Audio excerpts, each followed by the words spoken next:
ਸਾਰੇ ਭੈਣ ਭਰਾਵਾਂ ਨੂੰ ਜੈ ਮਸੀਹ ਦੀ। ਅੱਜ ਦੇ ਵਚਨ ਦਾ ਮਨਨ ਕਰਨ ਤੋਂ ਪਹਿਲਾਂ ਅਸੀਂ ਪ੍ਰਾਰਥਨਾ ਵਿੱਚ ਜਾਵਾਂਗੇ। ਦਿਆਲੂ ਪ੍ਰਭੂ, ਅਸੀਂ ਤੇਰਾ ਧੰਨਵਾਦ, ਤੇਰੀ ਮਹਿਮਾ, ਤੇਰੀ ਵਡਿਆਈ, ਤੇਰੀ ਉਸਤਤ ਕਰਦੇ ਹਾਂ। ਤੂੰ ਰਾਜਿਆਂ ਦਾ ਰਾਜਾ, ਪ੍ਰਭੂਆਂ ਦਾ ਪ੍ਰਭੂ, ਸਰਵ ਸ਼ਕਤੀਮਾਨ, ਸਰਵ ਵਿਆਪੀ, ਸਰਵੱਗਿਆ ਪਰਮੇਸ਼ਰ ਹੈ। ਤੂੰ ਸਾਨੂੰ ਕਦੇ ਛੱਡਦਾ ਨਹੀਂ, ਕਦੇ ਤਿਆਗਦਾ ਨਹੀਂ, ਹਮੇਸ਼ਾ ਸਾਡੇ ਨਾਲ ਰਹਿੰਦਾ ਹੈ। ਤੇਰੀ ਇਸ ਵਫਾਦਾਰੀ ਦੇ ਲਈ ਅਸੀਂ ਤੇਰਾ ਧੰਨਵਾਦ ਕਰਦੇ ਹਾਂ। ਅੱਜ ਦੇ ਵਚਨ ਦੇ ਵਿੱਚ ਜੋ ਵੀ ਤੂੰ ਸਾਨੂੰ ਸਿੱਖਿਆ ਦਿੰਦਾ ਹੈ, ਉਸ ਨੂੰ ਸਮਝਣ ਅਤੇ ਸੁਣਨ ਅਤੇ ਉਸ ਦੇ ਅਨੁਸਾਰ ਚੱਲਣ ਦੇ ਲਈ ਸਾਡੀ ਮਦਦ ਕਰੀ। ਬੋਲਣ ਵਾਲੇ ਨੂੰ ਆਪਣੇ ਆਤਮਾ ਦੀ ਸਮਝ ਦੇ ਨਾਲ ਪਰਮੇਸ਼ਰ ਪਿਤਾ ਤੌਫੀਕ ਕਰਨ ਦੇ ਲਈ ਮਦਦ ਕਰੀ। ਸਭ ਕੁਝ ਤੇਰੇ ਹੱਥਾਂ ਵਿੱਚ ਸੌਂਪਦੇ ਹੋਏ ਬੇਨਤੀ ਮਸੀਹ ਯਸੂ ਦੇ ਪਵਿੱਤਰ ਤੇ ਸਮਰਥੀ ਨਾਮ ਚ ਮੰਗਦੇ ਹਾਂ, ਆਮੀਨ। ਪਿਆਰੇ ਅਜ਼ੀਜ਼, ਅੱਜ ਦੇ ਜੋ ਵਚਨ ਦਾ ਮੈਂ ਭਾਗ ਲਿਆ ਹੈ ਉਹ ਲਿਆ ਹੈ ਯਸ਼ਾਇਆ ਦੀ ਪੁਸਤਕ, ਉਸ ਦਾ 59 ਅਧਿਆਇ, ਉਸ ਦੀ 21 ਆਇਤ ਦੇ ਵਿੱਚੋਂ। ਇੱਥੇ ਲਿਖਿਆ ਹੈ, ਮੇਰੀ ਵੱਲੋਂ ਯਹੋਵਾ ਆਖਦਾ ਹੈ, ਉਹਨਾਂ ਨਾਲ ਮੇਰਾ ਇਹ ਨੇਮ ਹੈ, ਮੇਰਾ ਆਤਮਾ ਜੋ ਤੇਰੇ ਉੱਤੇ ਹੈ ਅਤੇ ਮੇਰੇ ਵਚਨ ਜੋ ਮੈਂ ਤੇਰੇ ਮੂੰਹ ਵਿੱਚ ਪਾਏ, ਤੇਰੇ ਮੂੰਹ ਵਿੱਚੋਂ, ਤੇਰੀ ਅੰਸ਼ ਦੇ ਮੂੰਹ ਵਿੱਚੋਂ, ਸਗੋਂ ਤੇਰੀ ਅੰਸ਼ ਦੀ ਅੰਸ਼ ਦੇ ਮੂੰਹ ਵਿੱਚੋਂ ਹੁਣ ਤੋਂ ਸਦੀਪਕ ਕਾਲ ਤੀਕ ਚਲੇ ਨਾ ਜਾਣਗੇ, ਯਹੋਵਾ ਆਖਦਾ ਹੈ। ਪਿਆਰੇ ਅਜੀਜ਼, ਇਸ ਵਚਨ ਨੂੰ ਜੋ ਪੜ੍ਹਿਆ ਹੈ, ਇਸ ਦਾ ਜੋ ਮੂਲ ਵਿਸ਼ਾ ਹੈ ਉਹ ਹੈ ਤੋਬਾ ਕੀਤੇ ਵਿਸ਼ਵਾਸੀ ਦੇ ਨਾਲ ਪਰਮੇਸ਼ਵਰ ਦਾ ਵਾਅਦਾ ਸਦੀਪਕ ਕਾਲ ਦੇ ਲਈ ਹੈ। ਤੋਬਾ ਕੀਤੇ ਵਿਸ਼ਵਾਸੀ ਦੇ ਨਾਲ ਪਰਮੇਸ਼ਵਰ ਦਾ ਵਾਅਦਾ ਸਦੀਪਕ ਕਾਲ ਲਈ ਹੈ। ਇੱਥੇ ਅਸੀਂ ਜਦੋਂ ਪਰਮੇਸ਼ਵਰ ਦੇ ਵਚਨ ਨੂੰ ਪੜ੍ਹਦੇ ਹਾਂ ਤਾਂ ਇਸ ਵਿੱਚ ਇੱਕ ਖਾਸ ਗੱਲ ਹੈ ਜੋ ਮੈਂ ਆਪ ਦੇ ਨਾਲ ਵੰਡਣਾ ਚਾਹੁੰਦਾ ਹਾਂ। ਪਰਮੇਸ਼ਵਰ ਉਹਨਾਂ ਨਾਲ ਜਿਹੜੇ ਆਪਣੇ ਰਾਹ ਤੋਂ ਮੁੜਦੇ ਹਨ ਅਤੇ ਮਸੀਹ ਨੂੰ ਆਪਣੇ ਪਾਪਾਂ ਨੂੰ ਮਾਫ ਕਰਨ ਵਾਲੇ ਅਤੇ ਆਪਣੇ ਜੀਵਨ ਦੇ ਆਗੂ ਵਜੋਂ ਸਵੀਕਾਰ ਕਰਦੇ ਹਨ, ਉਹਨਾਂ ਨਾਲ ਪਰਮੇਸ਼ਰ ਸਦੀਪਕ ਕਾਲ ਦਾ ਵਾਅਦਾ ਕਰਦਾ ਹੈ। ਪ੍ਰਭੂ ਨੇ ਸਾਨੂੰ ਜੋ ਕੁਝ ਦਿੱਤਾ ਹੈ ਉਹ ਸਦੀਪਕ ਕਾਲ ਦੇ ਲਈ ਹੈ ਅਤੇ ਉਹ ਸਾਡੇ ਕੋਲੋਂ ਉਸ ਨੂੰ ਕਦੇ ਵਾਪਸ ਨਹੀਂ ਲਵੇਗਾ। ਪਰਮੇਸ਼ਵਰ ਜੋ ਦੇ ਦਿੰਦਾ ਹੈ ਉਹ ਸਦਾ ਦੇ ਲਈ ਦੇ ਦਿੰਦਾ ਹੈ, ਇੱਕ ਦਿਨ ਦੇ ਲਈ ਨਹੀਂ, 2 ਦਿਨ ਦੇ ਲਈ ਨਹੀਂ, ਹਮੇਸ਼ਾ ਦੇ ਲਈ ਦੇ ਦਿੰਦਾ ਹੈ। ਬਾਈਬਲ ਦੇ ਵਿੱਚ ਲਿਖਿਆ ਹੈ, ਜਦੋਂ ਇੱਕ ਪਾਪੀ ਮਨ ਫਿਰਾਉਂਦਾ ਹੈ, ਕਿਸ ਗੱਲ ਤੋਂ? ਪਾਪਾਂ ਤੋਂ। ਪਾਪ ਮੇਰੇ ਅਤੇ ਪਰਮੇਸ਼ਵਰ ਦੇ ਵਿਚਕਾਰ ਇੱਕ ਦੂਰੀ ਹੈ। ਜੇ ਅਸੀਂ ਚਾਹੁੰਦੇ ਹਾਂ ਕਿ ਅਸੀਂ ਪਰਮੇਸ਼ਵਰ ਤੋਂ ਸਦੀਪਕ ਕਾਲ ਦਾ ਵਾਅਦਾ, ਭਾਵ ਅਸੀਂ ਸਦੀਪਕ ਜਿਉਣ ਨੂੰ ਪ੍ਰਾਪਤ ਕਰੀਏ, ਭਾਵ ਅਸੀਂ ਪਰਮੇਸ਼ਵਰ ਦੀ ਸੰਤਾਨ ਬਣ ਕੇ ਉਹਦੇ ਨਾਲ ਸਦਾ ਦੇ ਰਾਜ ਨੂੰ ਪ੍ਰਾਪਤ ਕਰੀਏ, ਤਾਂ ਉਸ ਦੇ ਲਈ ਮੈਨੂੰ ਪਰਮੇਸ਼ਵਰ ਦੇ ਕੋਲ ਉਸ ਦੇ ਪੁੱਤਰ ਦੇ ਰਾਹੀਂ ਆਉਣਾ ਪਏਗਾ। ਪਰਮੇਸ਼ਵਰ ਨੇ ਮੈਨੂੰ ਪਾਪੀ ਨੂੰ ਬਚਾਉਣ ਦੇ ਲਈ ਯੋਜਨਾ ਤਿਆਰ ਕੀਤੀ ਹੈ। ਉਹ ਯੋਜਨਾ ਇਹ ਹੈ ਕਿ ਅਸੀਂ ਪਾਪੀ ਸਾਂ ਔਰ ਪਾਪ ਦੀ ਸਜ਼ਾ ਪਰਮੇਸ਼ਵਰ ਦੇ ਕੋਲ ਸਦੀਪਕ ਮੌਤ ਸੀ। ਸਦੀਪਕ ਮੌਤ, ਭਾਵ ਅਸੀਂ ਕਦੇ ਬਚ ਨਹੀਂ ਸੀ ਸਕਦੇ, ਪਰ ਪਰਮੇਸ਼ਵਰ ਨੇ ਮੈਨੂੰ ਮੌਤ ਤੋਂ ਬਚਣ ਦੇ ਲਈ ਆਪਣੇ ਪਿਆਰੇ ਪੁੱਤਰ ਪ੍ਰਭੂ ਯਿਸੂ ਮਸੀਹ ਨੂੰ ਮੇਰੇ ਜੀਵਨ ਨੂੰ ਬਚਾਉਣ ਦੇ ਲਈ ਸਵਰਗੋਂ ਇਸ ਧਰਤੀ ਦੇ ਉੱਤੇ ਘੱਲਿਆ। ਇਸ ਲਈ ਘੱਲਿਆ ਜੋ ਹੱਕ, ਜੋ ਅਧਿਕਾਰ ਮੈਂ ਆਪਣੇ ਪਿਓ ਦਾਦੇ ਆਦਮ ਤੋਂ ਖੋ ਚੁੱਕਾ ਸੀ, ਪਰਮੇਸ਼ਵਰ ਦੇ ਪੁੱਤਰ ਹੋਣ ਦਾ, ਪਰਮੇਸ਼ਵਰ ਦੇ ਸਦੀਪਕ ਰਾਜ ਦਾ, ਉਸ ਨੂੰ ਮੁੜ ਪ੍ਰਾਪਤ ਕਰਨ ਦੇ ਲਈ ਪਰਮੇਸ਼ਵਰ ਨੇ ਮੇਰੇ ਲਈ ਯੋਜਨਾ ਤਿਆਰ ਕੀਤੀ ਕਿ ਮੈਂ ਉਸ ਅਖਤਿਆਰ ਨੂੰ, ਉਸ ਅਧਿਕਾਰ ਨੂੰ ਮੁੜ ਪ੍ਰਾਪਤ ਕਰ ਸਕਾਂ। ਬਾਈਬਲ ਦੱਸਦੀ ਹੈ,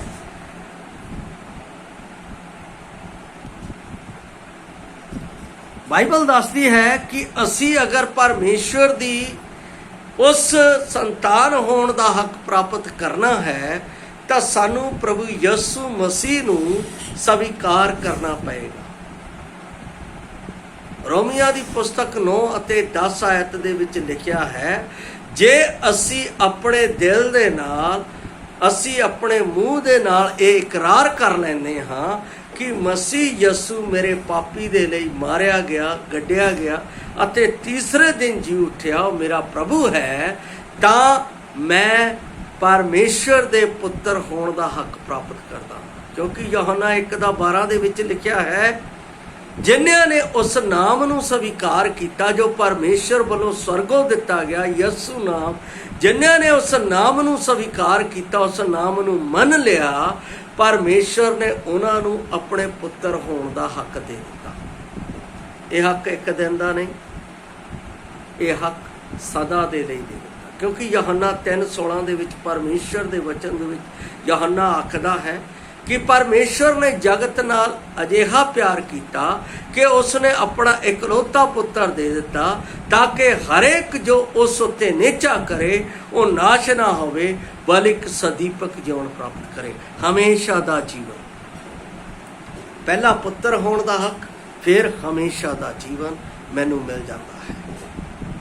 जदों मैं उसका अधिकारी बन जाता हाँ, उस दे हक नू प्राप्त कर लैंदा हाँ, तो परमेश्वर की एक सच्ची आशीष, एक सच्चा वायदा जो हमेशा मेरे नाल है, वो मैनू मिलता है मेरी जिंदगी दे विच, मेरी अगवाई दे विच। क्योंकि इत्थे लिखिया है, अते मेरे वचन जो मैं तेरे मुँह विच पाए, तेरे मुँह विचों अते तेरी अंश दे मुँह विचों, सगों तेरी अंश दे अंश मुँह विचों हुण तो सदीपक काल तीक चले ना जाणगे। कादे लई है ये परमेश्वर का जो वचन है मेरे मुँह विच पाया होया है, ये कादे लई है?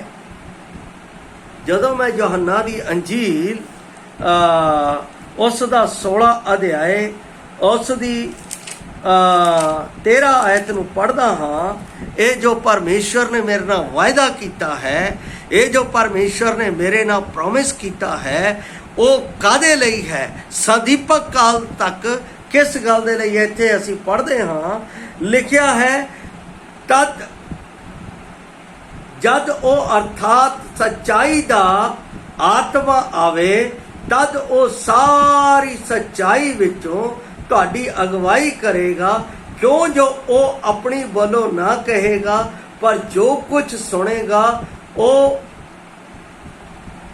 जो कुछ सुनेगा सोई आखेगा अते होण वालियां गल्लां तुहानूं दसेगा। इस सदीपक काल दे लई परमेश्वर सत दा आत्मा मैनूं देवेगा। किहनां नूं देवेगा? किहड़े लोकां नूं देवेगा? सदीपक काल दा यह आत्मा। और ये मिलदा किदां? लोग ये कन्फ्यूज बहुत है इस गल दे विच, वो बहुत ज़्यादा कन्फ्यूज है। ये आत्मा किद्दां मिलदा है? ये आत्मा कदों मिलदा है? अते इस आत्मा का मेरे जीवन दे विच कदों अधिकार हुंदा है? असी सोचते हाँ जदों मैं अपना बपतिस्मा लै लैंदा हाँ उदों मैनूं मिल जाता है, या मैं चर्च दे विच जाके संगत करदा उदों मिल जाता है। नहीं, कदों मिलता है अते किवें मिलता है, मैं आप नूं इस दे बारे दसना चाहता हाँ।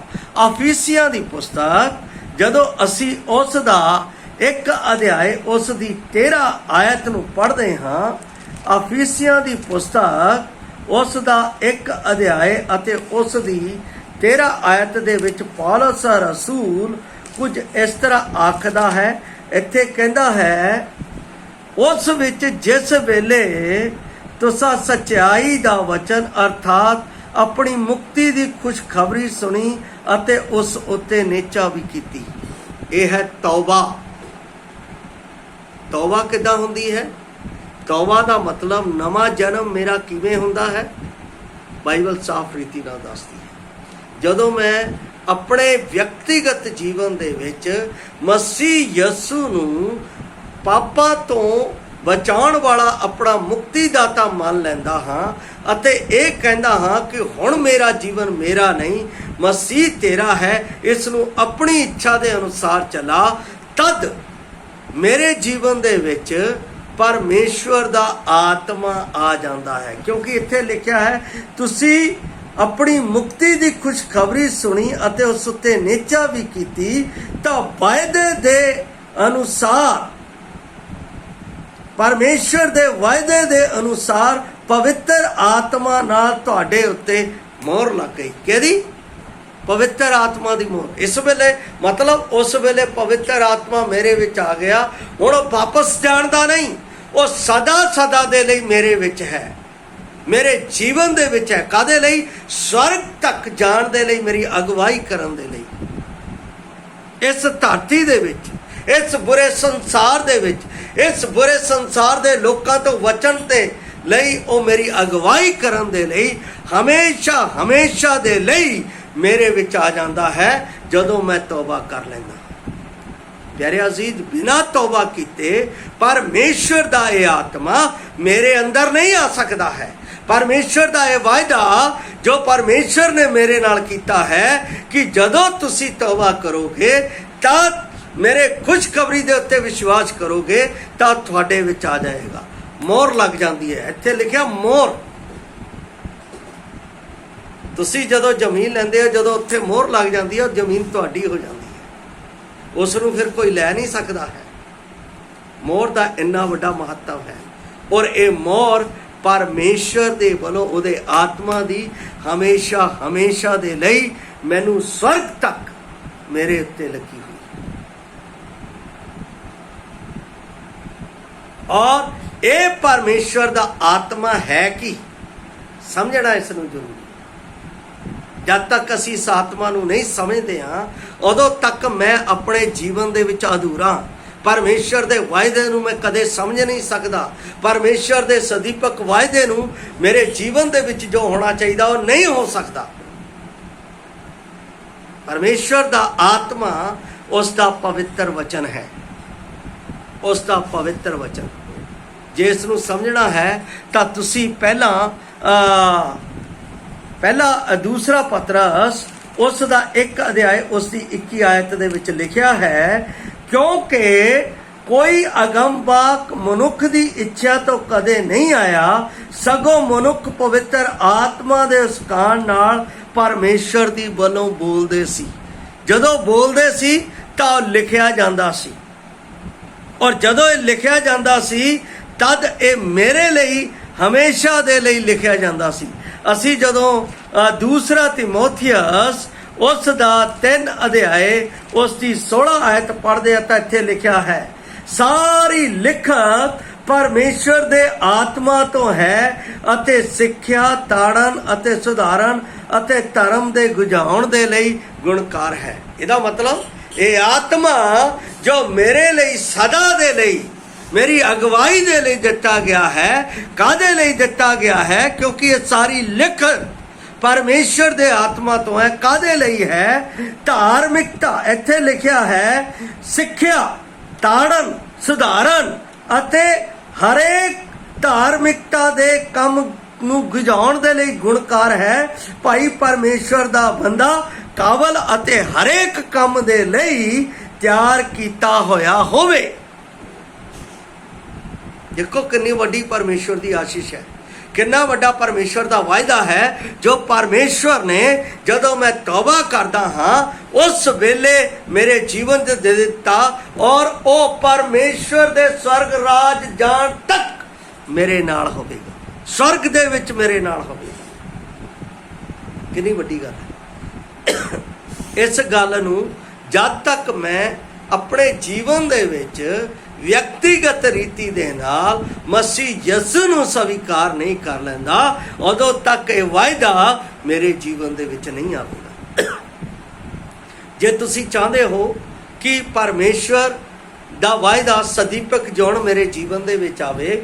ਜੇ ਤੁਸੀਂ ਚਾਹੁੰਦੇ ਹੋ ਕਿ ਪਰਮੇਸ਼ਵਰ ਦਾ ਵਾਅਦਾ ਉਸ ਦੇ ਪੁੱਤਰ ਹੋਣ ਦਾ ਮੈਨੂੰ ਮਿਲੇ, ਔਰ ਜੇ ਤੁਸੀਂ ਚਾਹੁੰਦੇ ਹੋ ਕਿ ਪਰਮੇਸ਼ਵਰ ਦਾ ਵਾਅਦਾ ਇਸ ਪੂਰੇ ਸੰਸਾਰ ਦੇ ਵਿੱਚ ਮੇਰੀ ਅਗਵਾਈ ਦੇ ਲਈ ਪਵਿੱਤਰ ਆਤਮਾ ਸਦਾ ਸਦਾ ਦੇ ਲਈ ਮੇਰੇ ਜੀਵਨ ਦੇ ਵਿੱਚ ਆਵੇ, ਤਾਂ ਤੁਹਾਨੂੰ ਤੌਬਾ ਕਰਨੀ ਪਏਗੀ, ਤੁਹਾਨੂੰ ਨਵਾਂ ਜਨਮ ਲੈਣਾ ਪਵੇਗਾ। बपतिस्मा नवा जन्म नहीं है, बपतिस्मा एक अलग चीज़ है, तौबा एक अलग चीज़ है। जदों असी तौबा करते हैं तो असी परमेश्वर दे नाल व्यक्तिगत संबंध, व्यक्तिगत मेरा रिलेशन बन जाता है, परसनल रिलेशन बन जाता है। जदों मैं बपतिस्मा लैंदा हाँ तो मेरा कलीसिया दे नाल ओदी देह दे नाल संबंध बन जाता है। यारो दो चीज़ां ने, पर इन्हां तो ਜਿਹੜੀ ਸਭ ਤੋਂ ਉੱਤਮ ਹੈ ਉਹ ਹੈ ਨਵਾਂ ਜਨਮ।